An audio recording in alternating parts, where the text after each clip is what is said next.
Olá, bom dia, paz do Senhor. Hoje, dia 4 de maio de 2021, uma terça-feira.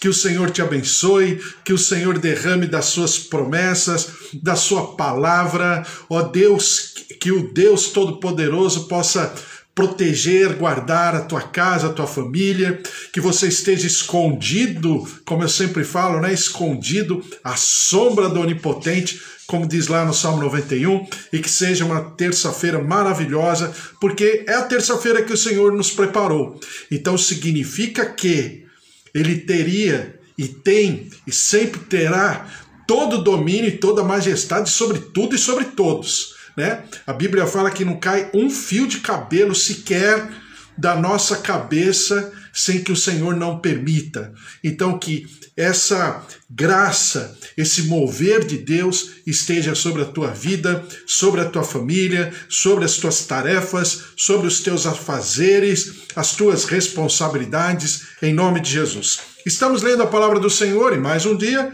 vamos ler a palavra do Senhor. Eu estou lendo Mateus capítulo 19. Lembre-se que, primeira coisa maravilhosa, a gente sempre precisa ler a palavra de Deus, e eu faço isso, né? E eu ensino assim, mas eu também faço dessa maneira. Eu vou lendo a palavra. E lendo a palavra, cada dia um pequeno trecho da palavra, eu vou pensando a respeito. Conforme eu vou pensando a respeito, eu vou colocando a minha vida diante do altar do Senhor. E colocando a minha vida diante do altar do Senhor, o Senhor sempre vai falar, porque a palavra é dele, né? A fonte é ele, a inspiração é ele.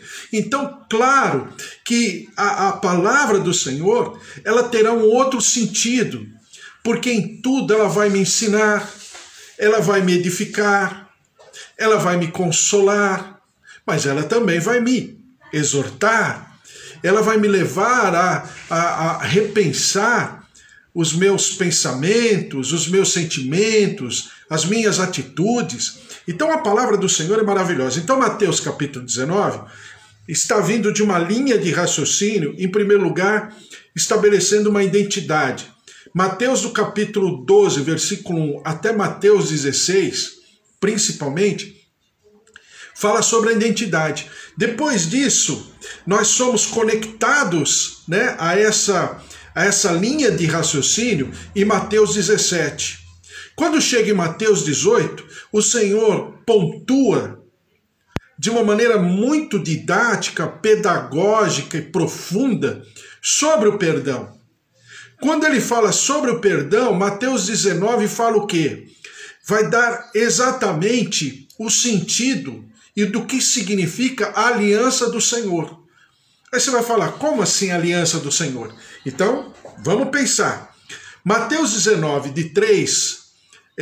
de 1 a 2, fala exatamente de Jesus saindo com seus discípulos e passando pelo Jordão, estão indo na região leste do Rio Jordão. Aonde fica?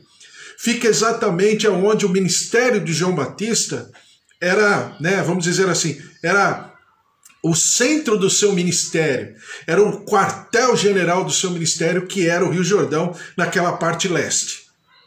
Então, quando Jesus é interpelado pelos fariseus, né, versículo 3 em diante, falando sobre o divórcio, na verdade, os fariseus querem falar sobre o divórcio, né?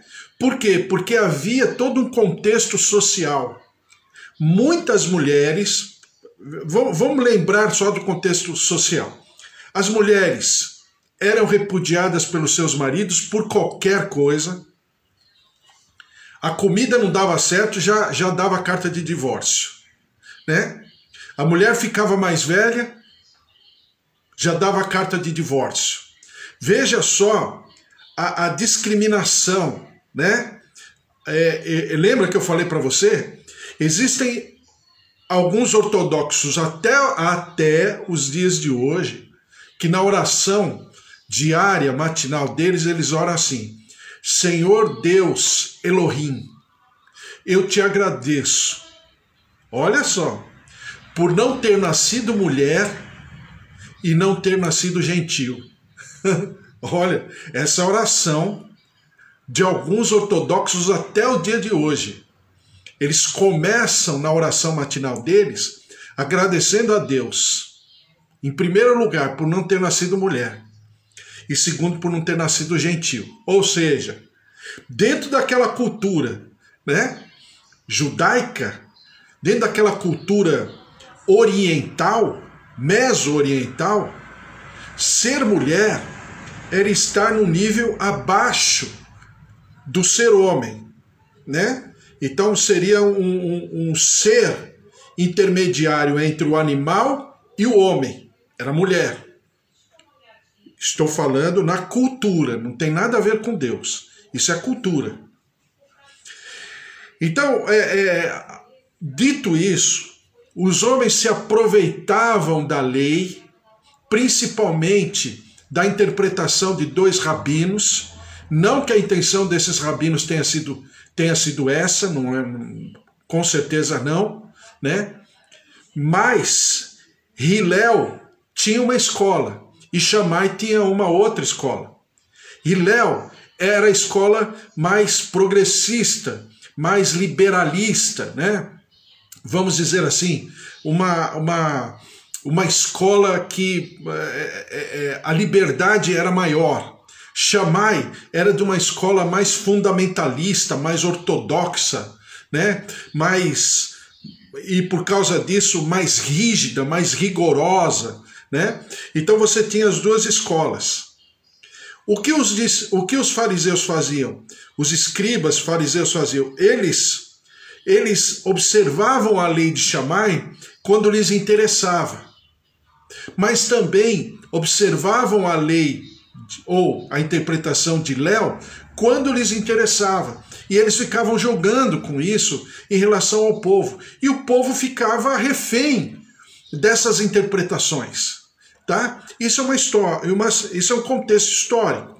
Agora, o contexto do ambiente de Jesus naquele momento, por estar passando ali, próximo aonde ficava o ministério de João Batista, que era o ministério do batismo, o batismo pelo arrependimento. Então é óbvio que eles perguntam ali também, porque João Batista havia sido preso e decapitado exatamente por acusar Herodes, né, e a sua atitude por uma situação de querer a mulher do outro, né? E por causa disso, claro, obviamente, oficialmente ele era o rei, ele toma essa mulher e portanto, né, existe aí uma quebra de aliança e uma outra aliança feita, vamos dizer assim, numa figura, entre aspas, de divórcio.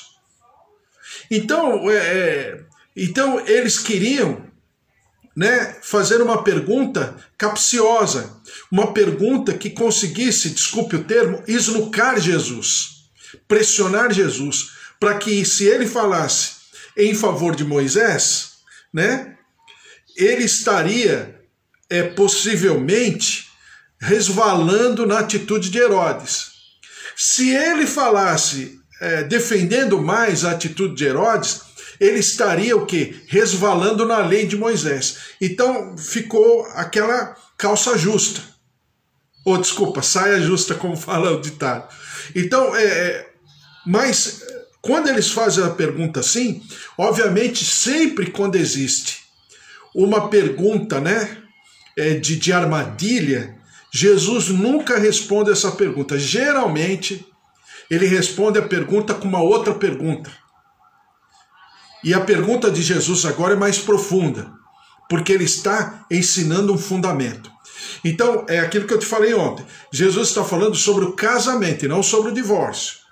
Ainda que o tema para os fariseus fosse o divórcio, o tema para Jesus não é divórcio, é casamento. Porque o tema de Jesus é exatamente o pensamento, o sentimento, o caráter do Pai. E não uma situação resultante, né, de uma atitude humana. Então vamos pensar novamente. Versículo 3. Vieram a ele alguns fariseus e experimentavam, perguntando: É lícito ao marido repudiar a sua mulher por qualquer motivo? Então aí Léo falava o quê? Que era lícito. Qualquer motivo pode separar o homem da mulher. Então os fariseus se utilizavam disso para poder justificar as suas próprias atitudes. Só que o problema social estava tão grave que haviam muitas mulheres repudiadas, eles rejeitavam as mulheres junto com as crianças, principalmente quando essas crianças exigiam, né, uma dependência financeira, material. Então havia muita mulher repudiada naquele tempo de Jesus. Segundo, por causa disso, a prostituição era uma questão social muito grande, muito difícil, porque a mulher é repudiada pelo marido. Então ela fica, aos olhos religiosos, maldita. Ela vai para a casa do pai e o pai não a quer mais porque uma mulher repudiada significa custo. E se tiver filhos, mais ainda. Só que aí o pai também fica com uma questão maldita em casa, ele também não vai querer. Então essa mulher não tinha outra alternativa senão a prostituição. Se ela não se prostituísse, ela morreria de fome. E outra, se ela não se prostituísse, não consentisse com a prostituição, ela poderia ser violentada e morta da mesma maneira. Então havia uma situação dificílima. Jesus está diante de um problema social gravíssimo da época. E toda essa situação das escolas e tal, Shammai não. Shammai falava que não se podia divorciar, né? Ele era mais rigoroso com isso, mas eles preferiam, nesse momento, a interpretação de Léo, como Léo via a lei de Moisés, né? Versículo 4. Então respondeu ele: não tendes lido que o Criador desde o princípio os fez homem e mulher? Primeiro, Deus fez homem e fez mulher, como em toda a criação, macho e fêmea, tá? Vamos continuar, versículo 5. E que disse: por esta causa deixará o homem pai e mãe e se unirá à sua mulher, tornando-se os dois uma só carne. Segundo, o único, né, motivo de tornar a aliança familiar, aliança do filho para com seu pai e a sua mãe, que é uma aliança, né, de promessa, diz lá no quarto mandamento, sobre honrar pai e mãe, né? Primeira aliança com Deus, segunda aliança com o pai e com a mãe, com a família. Essa aliança só poderia ser, vamos dizer, baixar de nível se viesse uma outra aliança. Qual era a aliança? A aliança do casamento. A aliança do casamento se sobrepõe à aliança com o pai e com a mãe, porque é o que Jesus está falando. Então Jesus está tratando de 3 períodos ao mesmo tempo. O período que é o divino, a origem, a essência, a lógica de Deus, sob o aspecto divino, sem a interferência, sem o desgaste humano, mas na origem, né? Então deixará o homem pai e mãe, se unirá à mulher, e depois, de modo que já não são mais 2, porém uma só carne. Então há realmente uma aliança que se mostra mais, vamos chamar assim, mais intensa do que a própria aliança do pai com a mãe, do filho para com o pai e com a mãe, e que era possível sim ter uma aliança muito mais excelente que a aliança do homem e da mulher. Sendo que, a partir daquilo, haveria o quê? Haveria uma aliança que os teólogos chamam de monossomática, né? Soma quer dizer carne, uma só carne. Uma aliança de uma só carne. E diz assim: de modo que já não são mais 2, porém uma só carne. Portanto, que Deus juntou, não separe o homem. Então, havia sim uma constatação. Então vamos partir do início, da origem. Qual é a constatação?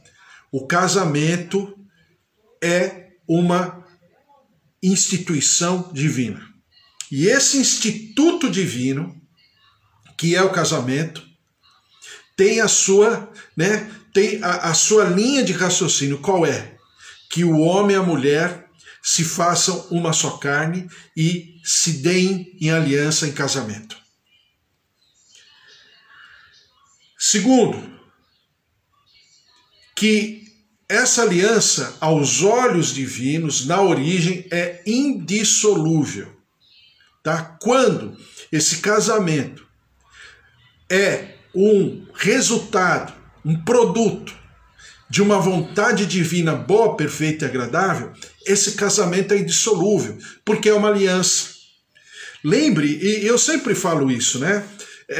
A gente precisa pegar as alianças que tem na palavra do Senhor e, eu diria, aos olhos humanos. Infelizmente, na maioria das vezes as alianças não são de marido e mulher. Não obstante, ser a origem, o Senhor ter preparado o homem e a mulher para que vivam essa aliança. Mas, na limitação humana, no cotidiano, você percebe na Bíblia que não é bem assim, né? Você tem mais aliança entre pessoas que se propõem a viverem em aliança, em comunhão de procedimento, em comunhão de pensamento, em comunhão de sentimento e principalmente comunhão de propósito de Deus do que a própria esposa ou o próprio marido. Então vamos lá, Davi e Jonatas, Elias e Eliseu, né? Ruth e Noemi, Josué e Caleb, antes Josué e Moisés. Você vê que nem sempre a figura do casamento é simplesmente, né, algo observado como uma aliança, como uma comunhão de dois, para viver o propósito de Deus, no sentido, vamos chamar assim, das tarefas que aquela pessoa tinha a realizar, conforme aquilo que Deus havia colocado no seu coração. Então você tem, né, no Novo Testamento exatamente a mesma coisa. Você tem Priscila e Áquila, com certeza um casal que tinha uma aliança de casamento e vivia um propósito do Senhor que é maravilhoso. Era um casal de apóstolos do tempo de Paulo, né? Então você tem José e Maria, os pais, né, de Jesus, os pais humanos de Jesus, José e Maria, também tem. Você tem os pais de Sansão, né, que se propuseram a obedecer ao Senhor para que Sansão nascesse. A partir da santificação, nem de Sansão como nazireu, né, mas dos pais de Sansão se santificaram primeiro para que depois nascesse Sansão. Então você tem. Mas uma boa parte das vezes são servos do Senhor que se propõem a andarem em amizade, em comunhão, em aliança, exatamente para viverem, né, aquilo que era o propósito de Deus nas suas gerações. Então, quando você fala disso, você está falando de aliança. O nosso Deus é um Deus de alianças. E isso é tão forte, e a aliança é observada pelo Senhor de uma maneira tão séria, com tanta seriedade, com tanta profundidade, que, por exemplo, eu vou te dar dois exemplos. O exemplo lá no livro de Josué. E você pode ler aí depois e você vai perceber. Quando os espias enviados por Josué vão a Jericó para espiarem a terra, para que Josué pudesse se preparar para a invasão, como o Senhor havia ordenado, esses espias entram na cidade de Jericó e são denunciados. Alguém olha eles, percebe que aqueles espias não pertencem à cidade de Jericó. Eles saem correndo e se escondem na casa de uma prostituta festival, uma sacerdotisa, né, que no seu cotidiano se prostituía, né, em nome da sua entidade, que se chamava Raabe. Eles se escondem naquela casa, lógico, porque era uma casa de prostituição, e lógico que era melhor se esconder naquele lugar, porque era um lugar, vamos dizer assim, um lugar público. E aí eles se escondem e vêm os imediatos do rei lá na caça desses dois espias e vão até a casa de Raabe. Chegando na casa de Raabe, eles perguntam para Raabe se haviam dois espias e tal. Ela fala que não, mas na verdade ela havia escondido. Os dois espias prometeram para Raabe o seguinte: olha, nós faremos um acordo com você. Porque você está nos defendendo e nos protegendo, nós prometemos a você que nós vamos defendê-la, a você e toda a tua casa, se estiverem na tua casa, a você e toda a tua família. Para quando Josué vier com o exército, ainda que destrua tudo, nós pouparemos você e a tua casa. Os espias fizeram isso porque estavam enviados pelo Senhor, receberam uma revelação? Não. Mas eles se propuseram a reconhecer aquilo que Raabe havia feito. Por causa disso, a palavra do Senhor fala que Josué, instruído pelos seus espias, ele observou a promessa dos espias e não matou Raabe. E agora, o mais profundo ainda, porque o Senhor recebe Raabe no arraial de Israel e Raabe passa a fazer parte da árvore genealógica de Jesus. Raabe, a prostituta festival. Então, veja como o Senhor observa a aliança e o que significa aliança, ainda que nem sempre, entre aspas, produzida por ele, mas ele afere. Ele concorda com aquela aliança, concorda com a aliança, né? É uma redundância, mas você está me entendendo. Ele concorda com aquela aliança, exatamente porque a aliança, ela é preservada, observada pelo Senhor como uma instituição divina. Uma outra história. Quando Josué estava passando pelas terras e tal, e os gibeonitas ouviram, e os gibeonitas falaram, não, esse cara está vindo aí, está destruindo todo mundo. Vamos lá, vamos enganar Josué e vamos pedir uma aliança. E foram, enganaram, se vestiram de mendigos, o pão bolorado, está lá toda a história. Aí eles vão até Josué, e Josué, olhando a fachada deles, a aparência deles, fala, pô, eu não vou destruir esse povo que é mendigo. Aí fez uma aliança que não destruiria os gibeonitas. E realmente Josué não destruiu. Saul, 350 anos mais tarde, ele destrói os gibeonitas. Ele guerreia contra os gibeonitas. Sabe o que acontece? A Bíblia diz que Saul cometeu um pecado contra o Senhor. Por quê? Porque ele não havia observado a aliança que Josué tinha feito há 350 anos antes. Então a aliança é muito séria.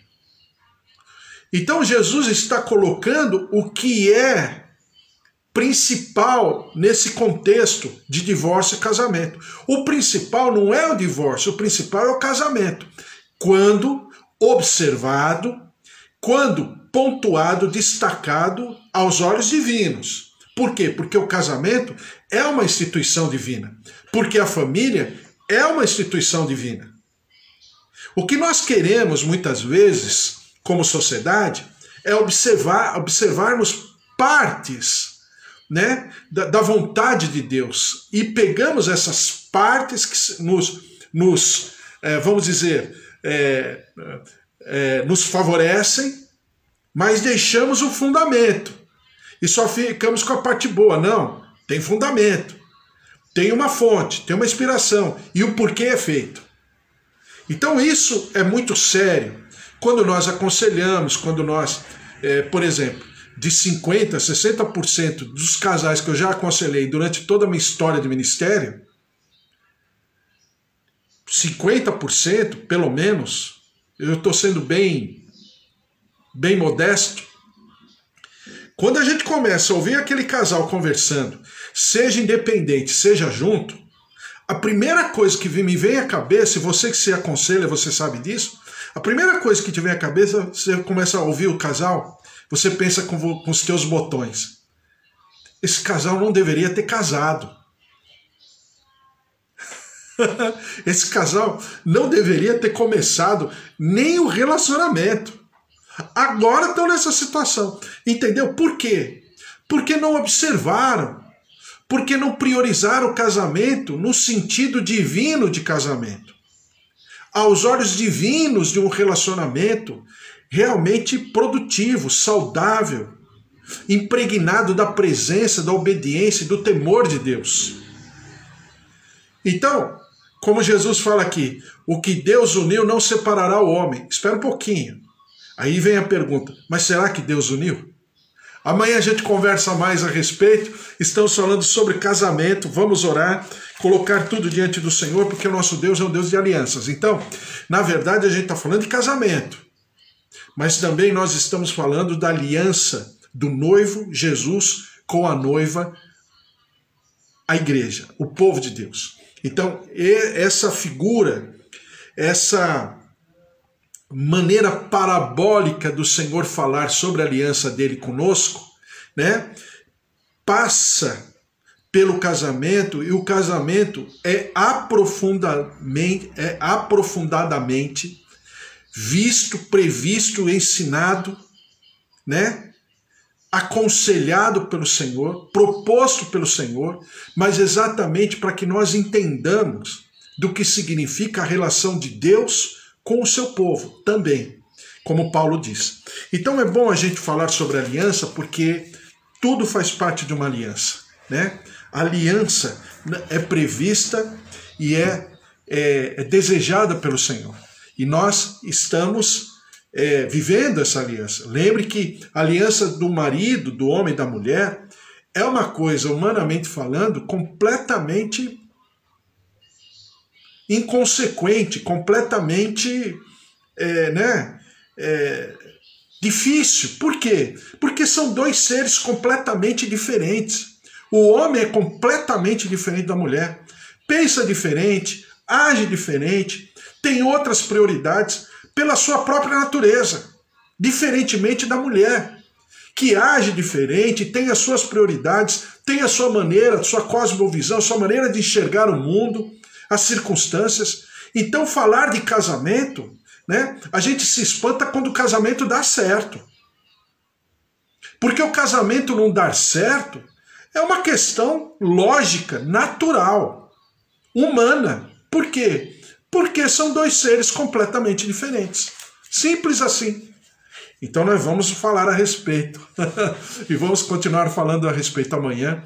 Vamos orar pela nossa casa, pela nossa família, pelos nossos queridos. Vamos orar pela...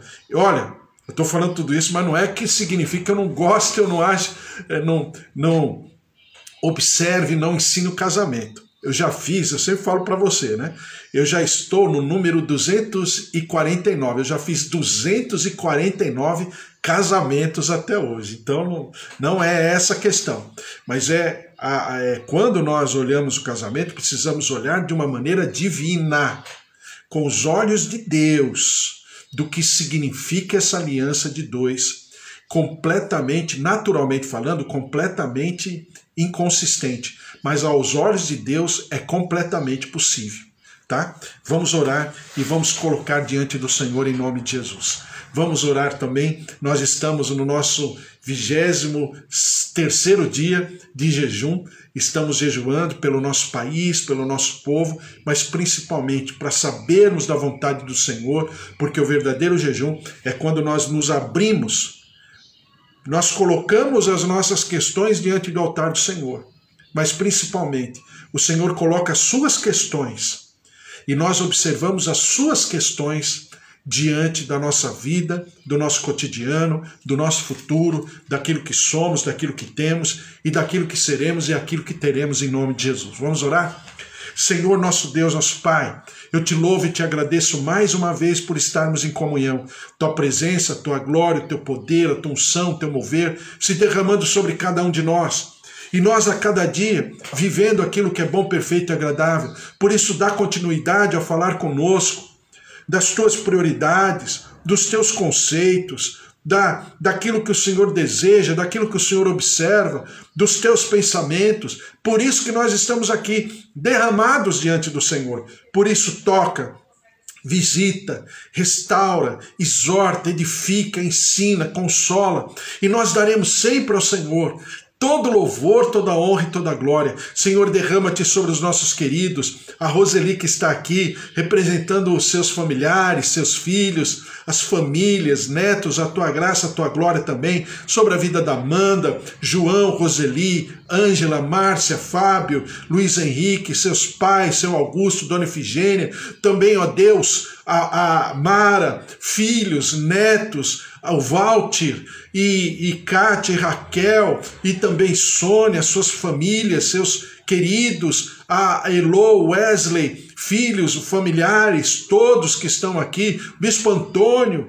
filhos, netos, também minhas tias, Rosália, Alzira, meus tios, filhos, netos, sobrinhos, genros, noras. Senhor, abençoa meus pais, meus tios, mas também o seu João, Dona Dária, seu Toninho, Dona Nadir, a glória, a presença, o poder, o mover do Senhor, guardando, protegendo, livrando-nos do mal. Senhor, aqueles que estão passando pela pandemia, estão em situações, ó Deus, delicadas, como a Dona Maria Helena, como a pastora Nadir e tantos outros que nós estamos orando, colocando diante do Senhor. Visita com a tua cura, com a tua saúde, tem misericórdia. Ó Deus, levanta os teus servos, toca, ó Deus, fígado, rins, pulmões, vias aéreas, vias respiratórias, nervos, tendões, coluna, tireoide, olhos, ouvidos, pâncreas, coração. Senhor, apodera-te dessas vidas, toca nesses corpos, traz da tua cura, da tua ressurreição, da tua restauração. E nós daremos sempre ao Senhor todo louvor, toda honra e toda glória. Senhor, derrama-te sobre o nosso emocional, o nosso psicológico, os nossos sentimentos, com a tua cura, com a certeza, ó Deus, com o equilíbrio da tua presença, da paz que excede o entendimento. Senhor, derrama-te sobre o nosso país, apodera-te do nosso povo, Senhor, com a tua cura, com a tua saúde, tocando, visitando, libertando-nos e perdoando-nos do nosso pecado como povo, mas também como igreja do Senhor Jesus Cristo. E nós daremos sempre ao Senhor todo louvor, toda honra e toda glória. Derrama-te, ó Deus, derrama-te sobre a nossa nação, sara a nossa terra, e nós te louvaremos sempre. Senhor, dá-nos uma terça-feira maravilhosa, uma terça-feira na tua presença, e nós sempre daremos ao Senhor todo louvor, toda honra e toda glória, em nome de Jesus. Amém. Amém? Que o amor do Deus Pai Todo-Poderoso, que fez o céu e a terra, que a vida vitoriosa em Jesus Cristo, aquele que te deu vida, o teu Senhor, o teu Salvador, aquele que pacifica o teu coração, e também as consolações do Espírito Santo se movam sobre a tua vida, sobre a tua casa, a tua família, por onde você for, onde você pisar com a planta dos teus pés, onde você tocar com a palma das tuas mãos, o Senhor lhe dê por concessão. E nunca lhe falte nem coisa pequena, nem coisa grande, em tudo que você se propuser a fazer. Amém? Deus te abençoe, porque se Deus é por nós, quem será contra nós? O Senhor é nosso pastor, de nada nós teremos falta.